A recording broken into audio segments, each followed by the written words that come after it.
we're always going to do. We love A.J. Brown, but at the end of the day, we're going to do what's best, and I'm paraphrasing, for this franchise at all times. And Howie's answer was a lawyer's answer. He never said no. Let's bring in our friend, Mr. Philly. Here he is, Marc Farzetta. How you doing, brother? How am I doing? Well, last week you asked me to come on. I couldn't because the whole family was sick. So this week, as you know, as a family man, it's my turn to be sick. So I'm fighting through it this week, my friend. I'm fighting through it. Oh, my God. You're playing hurt. Thank you, bro. Damn, I'm a warrior. I'm a damn warrior is what I am. All right. Hey, bro, we were having a conversation. I'm trying to get Lawrence Taylor on the program because I saw him talking about the GOATs of quarterback. And before we get into Philadelphia stuff, I mean, Montana at 4-0 in Super Bowls versus Brady at 7-3. And every time the conversation gets brought up, people go 7-3 sounds better. Okay, if that's the case, Bill Russell's record sounds 10 times better than Michael Jordan's record because he won all those NBA championships in the 60s with the Celtics. We always look at Jordan and go, well, wait a minute. How can you dismiss what Russell did, and how do you not look at what he did? Yeah. If you're looking at – you've covered both guys. If you had to win a 60-minute football game, who are you taking? Am I playing in 1985 or am I playing in 2015? That's the thing that I think has to be asked here, because the guy in 1985 can play more so in any era than the guy in 2015, so to speak, with Tom Brady. I think Tom Brady is the most accomplished American athlete in the history of American sport. The best, though, and the greatest has to do with accomplishments. I hate comparing generations, but because you have to do that, I always take the guys from the older school. And look, I give Tom Brady every ounce of credit for winning with such different teams throughout the years, and literally different teams, like going from New England to Tampa Bay, obviously. But the whole world changed around him other than the head coach on the defensive side of things and offensive side of things in New England. And the guy just kept on winning. There is something to be said for that.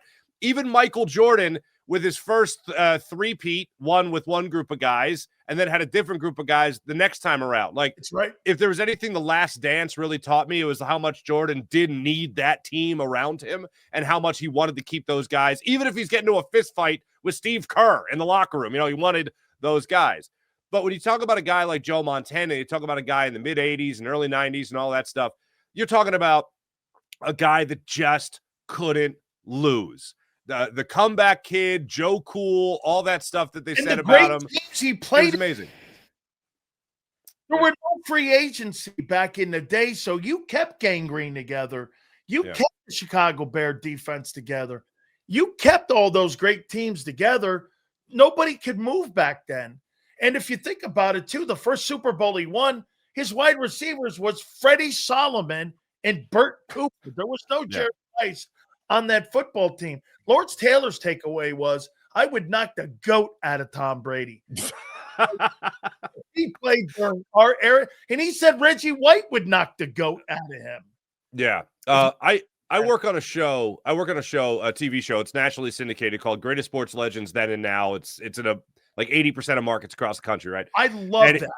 It's a fun show to do. It does compare generations, as you would assume. It's the old school footage of Greatest Sports Legends mixed with like some new, information with like Nikola Jokic versus Wilt Chamberlain and Joel Embiid. Like it's an interesting show. It's a really interesting concept. It's been around for about 6 or 7 seasons. Check it out. It's great. It's great. I really enjoy working on that show. All new season coming up. We're taping in February. Yeah. Great. But it goes against one of my rules, which is if you're going to compare generations, you really got to put yourself in the old generation, because it's not just a stat sheet. It's not just the back of a baseball card or the back of a football card. It's not just looking it up on reference. And the thing is, I always look to is you got to keep in mind how much tougher it was to play quarterback in Joe Montana's era than it was for Tom Brady. They have made it's the classic Wilt Chamberlain argument with Michael Jordan. Michael, they made the game harder for me by changing the rules. They made the game easier for you. Every quarterback ever since the Joe Montana era, really, you could even go with Brett Favre in his era through the 90s. You're talking about guys that played a much tougher brand of football. Pass interference wasn't called the same. Roughing the passer wasn't called the same. I mean, it's a totally different brand of football. So that's why I will always take the guys that have been through it in those dog days, those guys at the modern NFL game. The back was built on those guys in the past for it today. Let me ask one more question on this, if I may. You think the Dipper could play today? Hell yeah. Absolutely. You're talking about a guy that Arnold Schwarzenegger would watch work out in a gym and be like, I can't do that. You know what I mean? Like, it's insane. I absolutely think he can play today. And one of my most fascinating stats about Wilt Chamberlain, or, factoids, if you will, it's not even the points. It's that a guy criticized him, or many people criticized him for being a ball hog, whatever you want to call it back in the day. And he was like, okay, I'll lead the league in assists. So he did that. Like, it was that much of an option. 67. Right. Oh, there you go. So it was that much of an option for him. And still today, like, Tyrese Maxey scores, I think it was the second most points in franchise history through the first 4 games of a season. Guess who's number 1? Wilt Chamberlain. Like, the guy is still compared to all the athletes today. This is a guy that was playing 60s and 70s in this heyday, and still he is the bar to which other basketball players are measured. So, yeah, I absolutely think he can still play today. I tell people the reason that they got a free throw circle is Wilt used to just take off and run, and he's just laying in because he was a horrible free throw shooter. The time in the box down there, I think that was Shaq defensively that they added that to during Shaq's time.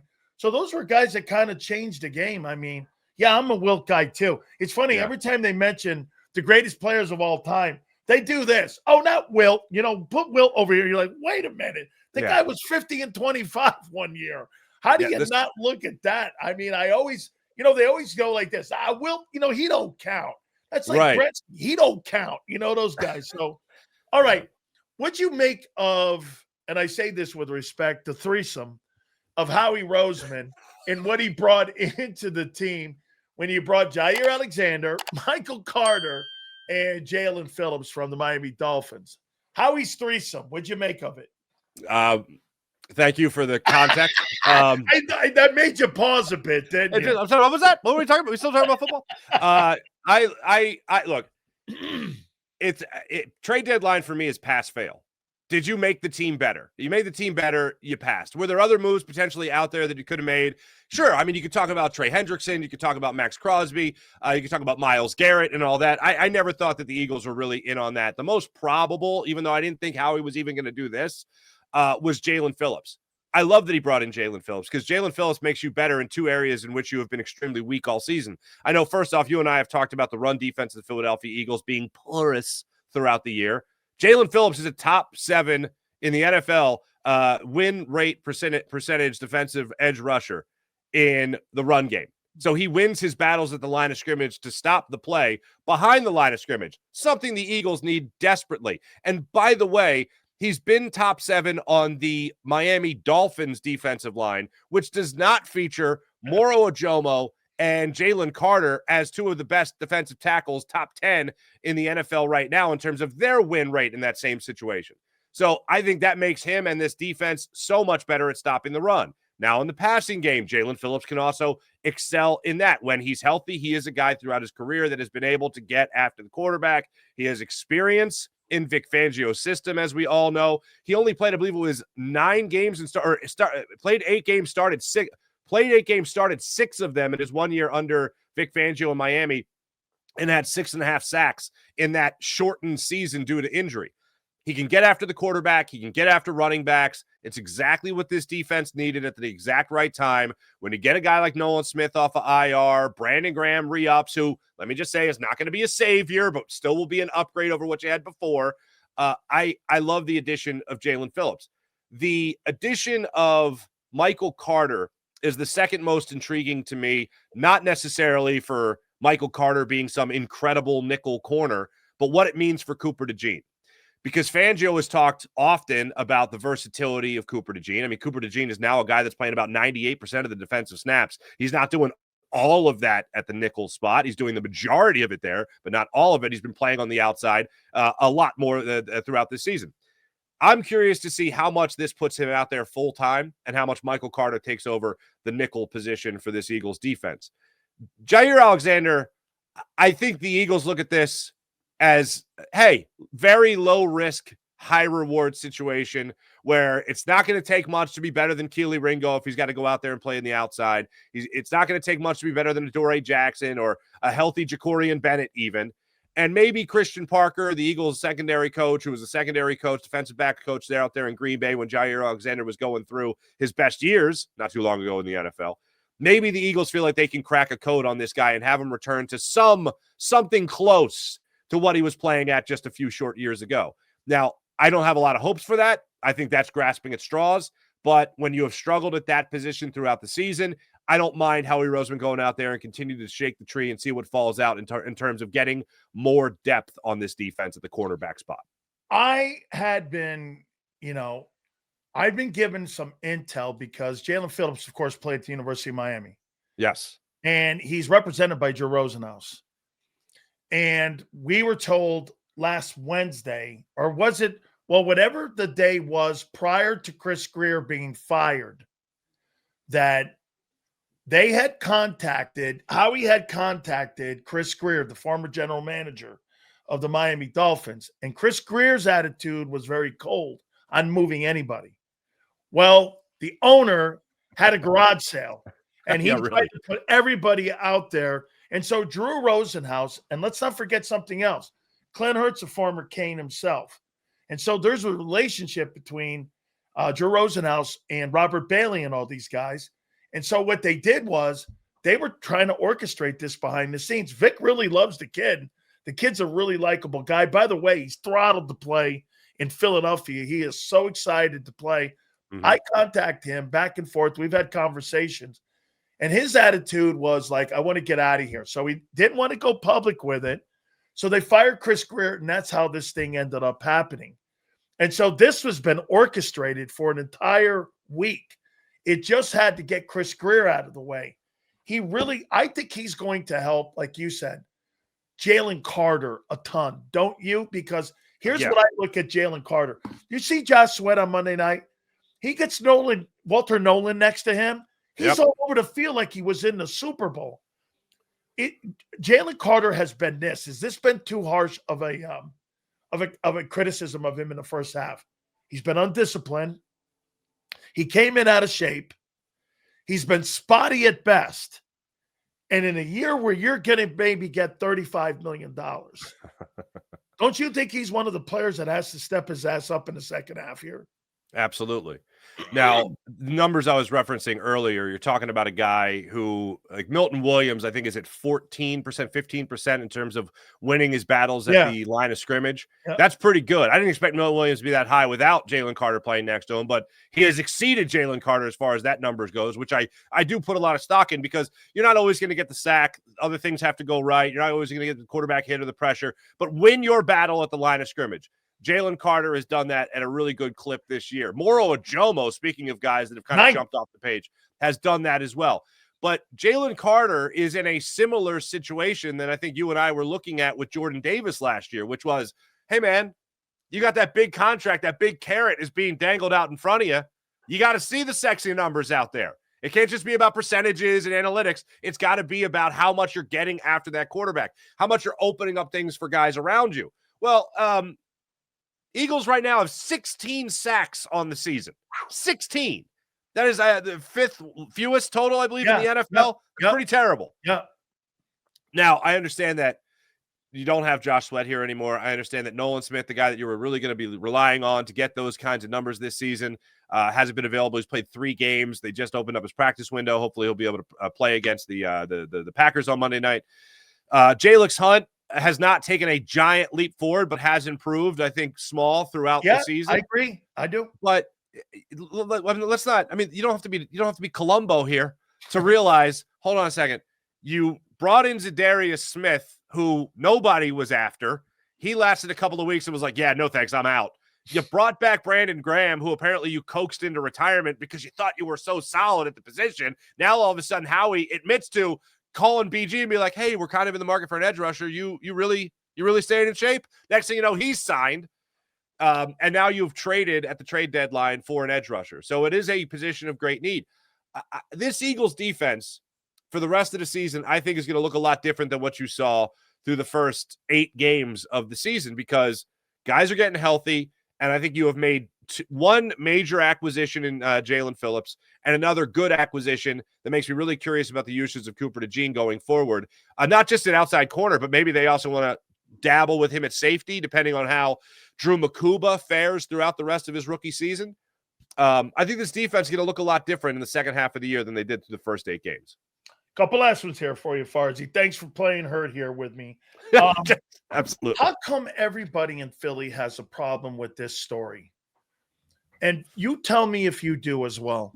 Okay, here's the story of the Eagles so far with Howie Roseman. Howie went cheap in the offseason by not wait a minute. Let me start here. Can't sign everybody.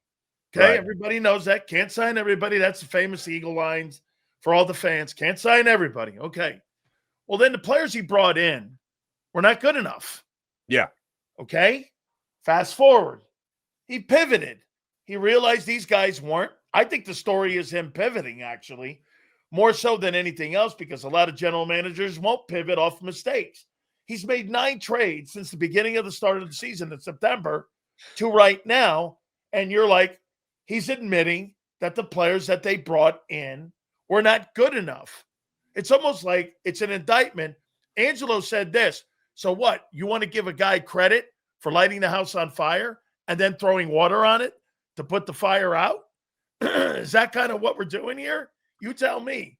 Yeah. Is he admitting his mistakes? Absolutely. There's no other way to look. 2 weeks ago, I had talked about him. I think it was with you as well. It's just like, this has not been a good year for Howie. Like, there's no hiding this. Chauncey Gardner-Johnson, okay, you trade him. Again, we know the ending when you don't have Chauncey Gardner-Johnson, and nobody likes it, by the way. And you bring in Kenyon Green. That didn't work. Where's Kenyon Green? You let Fred Johnson go. Then all of a sudden, before the season starts, you're like, I need Fred Johnson back. And you get Fred Johnson back here. So now you got to trade for him. You thought you had, I guess, the answer at edge rusher with Nolan Smith.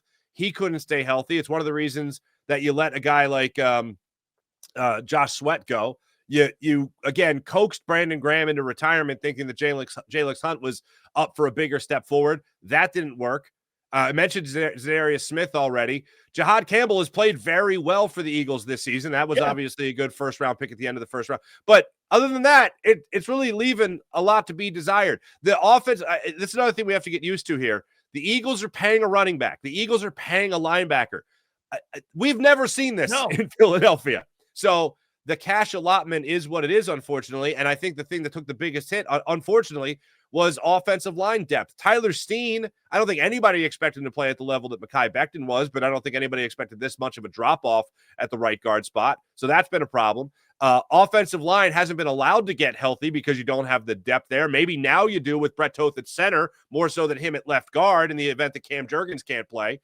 But it has been a lot of struggles throughout this year. And yeah, Howie this season has not played his cards well. There's really no other way to look at it. So when you go to the trade deadline, yeah, he better go out there and make sure he gets another corner or two, which he did.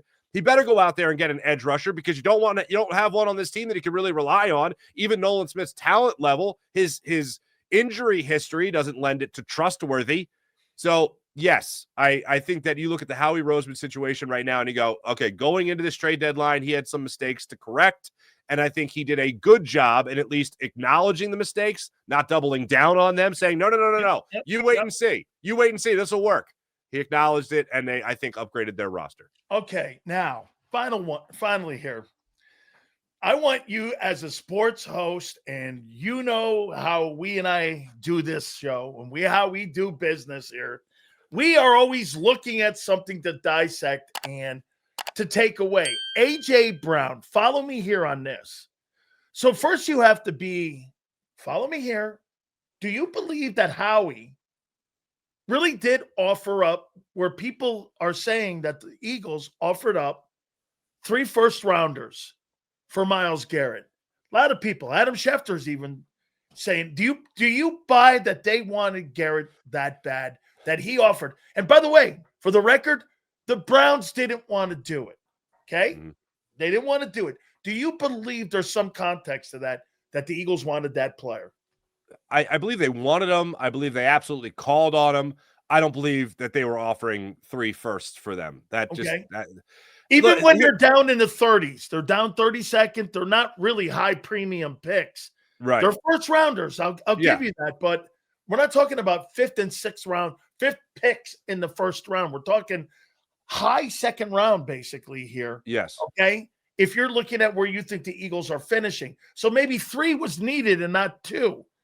In your opinion, I mean, do you think that there was a real viable shot to go after him? Yeah, I believe there's a real shot to go after him, but I don't think it was something that the Eagles were willing to offer up. And it basically goes down to, and the reason being for that, the reason is not just because it seems by some people's ears when they hear 3 first-round picks, they think, oh, I better get a franchise quarterback for that, But the Eagles have not only told us, but shown us the plan. They want to pay Quentin Mitchell. They want to pay Cooper DeJean. They obviously are already paying, their offensive line. They're paying Saquon Barkley. They're paying Zach Bond. They're obviously still paying 2 wide receivers and Jalen Hurts set the market before, the money went absolutely crazy. They're showing you that in not bringing back a guy like Chauncey Gardner-Johnson, in drafting a rookie at that spot, that they want as many opportunities to sort of reset the clock in terms of who they owe money to and when they owe money to them. So Myles Garrett comes on the books, and all of a sudden, holy pots and pans, you're looking at a lot of money right there. So I don't think that they were going to tie that up in one player. I would have loved it. I don't like concerning myself with the money for the very old cliche that it ain't my money. But knowing what the Eagles have done and what the Eagles have already told us, they want to make sure that they can pay their own guys. And I do think there is more than just a little element of truth to that. Okay, well then, so you're buying some of it here. Why would they were interested? I know they were interested. Okay. I know they didn't want to pay the full price. Why wouldn't Eagle fans think then that other teams were calling Howie for A.J. Brown and offering up a package of 2 1s or what have you? Because I heard Jeffrey Lurie on with Diane Rossini somewhere. I think it was a podcast or was at the NFL owner meetings. And he said this, we love A.J. Brown, but at the end of the day, we're going to do what's best, and I'm paraphrasing, for this franchise at all times. And Howie's answer was a lawyer's answer. He never said no. Right. That he wouldn't move him when asked if people were inquiring about him. How much of this second half of the season do you think really dictates if A.J. Brown is on this football team in 2026 in September of next year? I think it's a matter of really no matter what happens this year, I think he's done. I do too. I don't think – look, him and Jalen Hurts on the sideline at the end of that Super Bowl when they're talking about mutual respect for one another, they're proud of each other, blah, blah, blah. That's great. That's a beautiful moment. That doesn't mend fences. And look, Brandon Graham, when he spoke out of turn last year and said that they're not as close as they used to be, something happened. He wasn't lying. He maybe spoke out of turn when he was talking about 2 other people's relationship, but I don't think he was lying. And you know what? If they're not boys anymore, so what? As long as they connect on the football field. But I referenced this to you before, but I do think it's very telling. When A.J. Brown was asked at training camp, what's left? You've won a Super Bowl. You've been a top-tier wide receiver in your generation of receivers and all that. What's left? He said legacy. I don't hate that answer, but it's not my favorite answer. My favorite answer is more Super Bowls. His answer was legacy in Philly. Right, more Super Bowls in Philly. I think one of the reasons he has been outspoken, and I think a lot of people, if you've had any job in any walk of life and you kind of know it's coming to a close, you just start speaking your mind and you say what's on your mind. I think he understands that he's not happy here. Other people realize he's not happy here. He still realizes he could still win here. And if he keeps playing at a high level and tries to do an impression of a good Boy Scout, then he might be able to get that money that he's still owed in his contract for the rest of that contract somewhere else. Let me tell you, what you're saying right now is not going over well with many of the AJites, because I will tell you, dude, listen, I'm with you. I don't think he's happy here. I do not think he's happy in this offense. Yeah. And I mean, his actions and the way he carries himself. My question would be this, though, Farzy, how much does that affect his play? Is it going to be good? I mean, now look, and today I guess he was like limited in practice or something. I don't remember him getting hurt. I guess in the Minnesota game, he tweaked his hamstring. And again, hamstrings are funny. I get it. I'm not questioning the guy because the guy's going after numbers, like you said. But, bro, I don't think the guy's happy here. Yeah, he's not. I mean, for all the AJites, like let me make something very clear. I don't have any posters of athletes on my wall anymore. Okay, for two reasons. I grew up and at this stage, all them Sports Illustrated covers have been taken down. Is that right? Yeah, right, exactly. Well, except for one, Kathy Ireland swimsuit issue. Anyway, so the child in me. Anyway, the thing with AJ Brown is he continues to tell you there's a problem. Like, I love AJ Brown. And it's funny, the one thing that he actually did that pissed me off, everybody else loved, and it was the book. That was just because I don't like anybody doing anything on the sidelines that's not football. Okay. Everything else I've defended AJ Brown with. It's not defendable anymore. You can't continue to be, to light a fire and then be pissed off about smoke. Like, that doesn't make any sense. So when a guy is throughout the season telling you there's a problem, and then you say, what's the problem? And he goes, well, I can't talk about it. Well, okay, then why are you opening up that door? Why are you putting it out on social media after you just had a 100-yard plus game and 2 touchdowns, using me but not using me? You know how that's going to be read. You know how that's going to be taken. So I give this Eagles locker room a lot of credit because whatever he does doesn't seem to really bother him all that much outside of press conferences. But then you have the other side of it where you see a game like Tampa Bay where Jalen Hurts is clearly forcing A.J. Brown the football for some dumb reason. 2 of the plays he's not even open. One was missed by a missed throw by Jalen. Another, he's not even open, so he's forcing the ball to. Is it because he knows he's going to hear it from AJ, or he's going to hear it through the grapevine that AJ is upset? I think AJ Brown at this point is going to try to be as close to the good Boy Scout as he could be for the rest of the year, and then seek happiness somewhere else. And I don't. By the way, I'm not rooting for that. AJ Brown is one of the best wide receivers I've ever seen in the Eagles uniform. I want him to be here. Why he keeps half-ass airing the dirty laundry is beyond me. Absolutely. I'd be remiss if I didn't ask you this one last one playing hurt. Green Bay, they win Monday, right? I just love that a guy that played professional football is talking to me with my little sniffles about me playing hurt. Sorry, Farzi's got the sniffles, folks. I got the bad case of the sniffles. I probably wouldn't do it if you weren't Italian, so just keep that in mind, too. Yeah. I'll just do the old, boil the... If you were just a white dude, I wouldn't do it. So just know that you're a paisan here. So they do win Monday, right? Yeah, I'll boil the wine and the honey together and all that. Say the prayer. Yes, I think the Eagles are set up for a great chest. You're ready to go. Under the I think they're set up for a great run in the second half. I mean, the Eagles, not just for the trade deadline, but also what happened during the bye week. Like, first off, they don't like everyone talks on Thursday about the mini bye week. Oh, they got the Thursday night game, so they got the mini bye week after that. Well, this, I guess, would be the mega bye week where they have the bye week and then they play on Monday, not Sunday. I know. So that's a great mix right there for the Eagles. Then you see the Cowboys absolutely wet the bed. Then you see the Packers. Oh, man, they did something worse than wet the bed against the Panthers. The Lions, who you also have, these are the next 3 teams the Eagles face. The Lions don't look so good there against the Vikings. And this is who the Eagles are facing? Like, this is what you bring me? You know what I mean? I love this. And I know Micah Parsons is a phenomenally talented football player, but Lane Johnson loves tossing that guy around. And the Eagles just look like a team that are set to make a pretty damn good run again after their bye week, now heading into the playoffs. I thought I could have swore I heard someone in there. Look at that there. I mean, I thought I heard some of that in – I heard somebody Italian in you there. Brother, I appreciate you very much. Thank you so much. I mean, what do you got? Like a sore throat or something there? What are we going I got just a little nasal congestion. Both kids came down with strep, not on me. My son came down with the flu, okay? My wife had a little sniffle there for a minute. Now it's my turn where I got a little bit of that. I very rarely ever get like full-blown sick, okay? I hide in my room when my kid and my wife get. I just hide in my room. Yeah, I want to be left alone. Just leave me alone. I don't want anyone taking care of me. Just leave me alone. And that's how I get better. But unfortunately, as you know, in this business, Stills, you got to do the show. The show must go on. That's right. You got to watch the games. There's no like, I'm going to get a full 8 hours tonight. High school, I think was the last time I got a full 8 hours. So, yeah. Just when I thought I was out, they pulled me back in.